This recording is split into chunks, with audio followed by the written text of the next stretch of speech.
জীবনের সব পাপ কি সত্যিই একদিনে মুছে যেতে পারে? এই গল্পটা শুনলে বিশ্বাস করতে বাধ্য হবে। মোহিনী একাদশী হিন্দু ধর্মের একটি অত্যন্ত পবিত্র একাদশী তিথি, যা বৈশাখ মাসের শুক্লপক্ষে পালিত হয়। এই একাদশীর সঙ্গে জড়িয়ে আছে এক সুন্দর ও শিক্ষামূলক কাহিনী। মোহিনী একাদশীর কাহিনী। প্রাচীনকালে সরস্বতী নদীর তীরে ভদ্রাবতী নামে একটি নগরী ছিল। সেখানে রাজা ধৃতিমান রাজত্ব করতেন। তিনি ছিলেন খুব ধার্মিক ও প্রজাপালনে সদা নিয়োজিত। তার ৫ জন পুত্র ছিল। তাদের মধ্যে একজনের নাম ছিল ধৃষ্টবুদ্ধি। ধৃষ্টবুদ্ধি ছিল অত্যন্ত দুরাচারী ও পাপী। সে জুয়া খেলত, মদ্যপান করত এবং নানা খারাপ কাজে লিপ্ত ছিল। তারই আচরণে রাজা খুবই দুঃখ পেতেন। অবশেষে রাজা তাকে রাজ্য থেকে বের করে দেন। রাজ্য থেকে বিতাড়িত হয়ে ধৃষ্টবুদ্ধি বনে বনে ঘুরতে থাকে এবং নানা কষ্ট ভোগ করতে থাকে। একদিন সে এক আশ্রমে পৌঁছায়, যেখানে ঋষি কৌণ্ডিন্য বাস করতেন।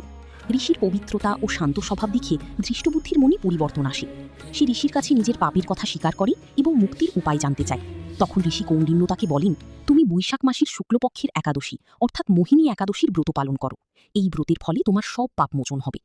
ঋষির উপদেশ অনুযায়ী ধৃষ্টবুদ্ধি মোহিনী একাদশীর ব্রত পালন করে। ব্রতের প্রভাবে তার সমস্ত পাপ দূর হয় এবং সে পরবর্তীতে বিষ্ণুলোকে স্থান লাভ করে। শিক্ষণীয় দিক। এই কাহিনী থেকে আমরা শিখি, সত্যিকার অনুশোচনা মানুষকে বদলে দিতে পারে। পাপ যতই বড় হোক, সৎপথে ফিরে এলে মুক্তি সম্ভব। একাদশী ব্রতের মাহাত্ম্য অপরিসীম। ভিডিওটি ভালো লাগলে একটি লাইক করো আর এক্ষুনি চ্যানেলটি সাবস্ক্রাইব করো এরকম ভিডিও প্রত্যেক দিন দেখার